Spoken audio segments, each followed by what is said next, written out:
अपने hi-fi technology लगा के का मान ऐसा ले लूं कि ये संख्या। हाँ, 7 मिनट खराब करने के बाद कह रहे अब मैं इसमें अपनी हाईफाई टेक्नोलॉजी लगाता हूं। ये गणित है भैया, इसमें हाईफाई टेक्नोलॉजी नहीं काम करती, दिमाग काम करता है। दिमाग होना चाहिए, मां सरस्वती की कृपा होती है तब, जब हम सही रास्ते पे चलते हैं तब दिमाग में तरीके आते हैं। और आप अगर ये सोचते रहे नहीं नहीं नहीं मैं तो नंबर 1, मुझे सब आता है, सवाल एक जरा सा दे दिया जाता है, आपका दिमाग घूम जाता है। अब मैं जब यार बड़ा सवाल है, जब उसने कंचों को 32 बच्चों में बराबर बराबर बांटा तो पाया कि 4 कंचे बच गए। अगर उसने कंचों को 41 बच्चों और 48 बच्चों में बराबर बांटा तो भी उसके पास 13 और 20 कंचे बचे। लेकिन जब उसने 53 बच्चों में बराबर बराबर बांटा तो एक भी कंचा नहीं बचा। नंदन के पास स्टार्टिंग में जितने कंचे थे उनकी संख्या किसके बीच हो सकती है? यार यहाँ ना मुझे परेशान करने का काम कर रहा है एग्जामिनर। अगर सवाल ये पूछा होता बताओ नंदन के पास कंचों की संख्या क्या थी तो डायरेक्ट ऑप्शन से चेक हो जाता, पर यहाँ डायरेक्ट है ही नहीं। बोला आंसर जो आएगा बता इनमें से किसके बीच आएगा, लंका लगा तू अपनी। तो ये सवाल ना बड़ा अच्छा है। नंदन के पास कुछ कंचे अगर 32 बच्चों में बराबर बराबर बांटूंगा तो 4 कंचे बच जाएंगे, यानी कि रिमाइंडर 4 बचेगा। कंचे ऐसे होंगे कि 32 में बांटोगे तो 4 शेष बचेगा। 41 बच्चों में बांटेंगे मेरे भाई तो कितना रिमाइंडर बचता है? 13।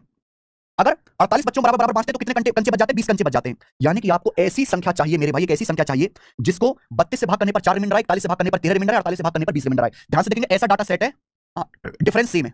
32 4 का डिफरेंस 28 है, 41 से 13 28 कम है, 48 20 का डिफरेंस 28 है, डिफरेंस सेम है। अगर डिफरेंस सेम आ रहा है तो संख्या क्या होगी मेरे भाई? 32 31 32 41 और 48 का एलसीएम। पहले आप इनका एलसीएम लो, क्या आएगा भैया? 32 और 48 का एलसीएम तो 96 आ जाएगा। 32 या 96, 48 दूनी 96 और 41 का गुणा 41, ये एलसीएम आएगा मेरे भाई। 96 गुणा 41 कितना आएगा? पहले 96 की हम लोग 40 में गुणा करते हैं तो 36 और 240 3840, 3840 में हम लोग 96 जोड़ लेते हैं 3940, 3940 से 4 कम कर लेते हैं 3936, तो ये आ जाएगा एलसीएम। एलसीएम मल्टीप्लाई बाई के, एक नेचुरल नंबर है minus common difference, common difference आएगा जी 28। ये है, ये संख्या की स्टैंडर्ड फॉर्म है।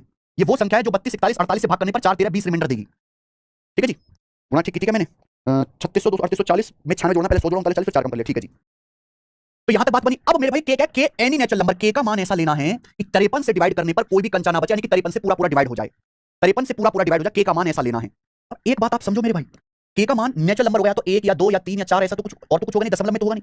अगर ये सारे ऑप्शन देखो तो ये 7800 के करीब है सारे ऑप्शन। तो मैं के का मान ऐसा मैं सॉल्व ही ना करूं सवाल को, मैं अपने हाईफाई टेक्नोलॉजी लगा के का मान ऐसा ले लूं कि ये संख्या 7800 के नजदीक आए भाई, क्योंकि जो भी नंबर होगा इसी स्टैंडर्ड फॉर्म का होना चाहिए। ऑप्शन से पता चला 7800 के नजदीक होना चाहिए, तो के का मान मुझे 2 रखना पड़ेगा कि 3900 का दुगना 7800।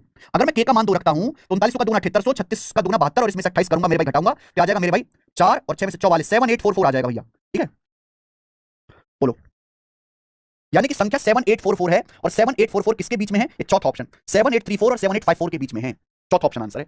नहीं हुआ होगा बच्चों से, काफी कम बच्चों ने किया होगा ये सवाल। आगे वो सच में वो राह दिखाएं, पढ़ाने से मतलब नहीं, जिससे वो सिलेक्शन ले पाए कि मुझे सवाल करने आते हैं, मैं बहुत सारे सवाल करा देता हूं, मैं 4 घंटे में 100 सवाल करा लेता हूं, मैं इंडिया का नंबर 1 एजुकेटर हूं। इंडिया का नंबर 1 एजुकेटर का मतलब ये नहीं है कि आप इतने टुच्चे से सवाल में ये कह रहे हैं कि यार ये एजुकेटर ने फंसाने के लिए सवाल दे दिया है। और नहीं, हम इसको इस सवाल में हम 10 मिनट खराब करने के बाद, 5-7 मिनट खराब करने के बाद कह रहे हैं अब मैं इसमें अपनी हाईफाई टेक्नोलॉजी लगाता हूं। ये गणित है भैया, इसमें हाईफाई टेक्नोलॉजी नहीं काम करती, दिमाग काम करता है। दिमाग होना चाहिए, मां सरस्वती की कृपा होती है तब, जब हम सही रास्ते पे चलते हैं तब दिमाग में तरीके आते हैं। और आप अगर ये सोचते रहे नहीं नहीं नहीं मैं तो नंबर 1, मुझे सब आता है, सवाल एक जरा सा दे दिया जाता है, आपका दिमाग घूम जाता है। अब मैं ये नहीं कह रहा हूं कि मैंने इसीलिए आज पहली बार ऐसा किया है कि मैंने ये दिखाया, ये लड़ाई कंटेंट की, ये लड़ाई सॉल्यूशन की है कि भैया बेस्ट सॉल्यूशन दो, बेस्ट सॉल्यूशन दो। मैंने दिखाया ये चीज, मैं ये वीडियो में पहले भी इस तरीके से सवाल को कर चुका हूं।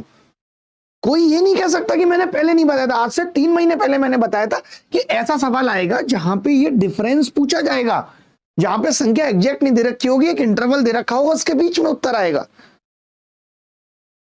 तो बड़ा खराब लगता है कि बच्चों को आज सही चीजें नहीं परोसी जा रही हैं। हम पता नहीं किस एटीट्यूड में हैं कि हमें आता भी नहीं है, हम सीखना भी नहीं चाहते। तो सबसे रिक्वेस्ट रहेगी यही, सब शिक्षकों से भी यही रहेगी कि अगर हमें कोई चीज नहीं आती तो हमें दूसरे से सीखने में कोई बुराई नहीं है।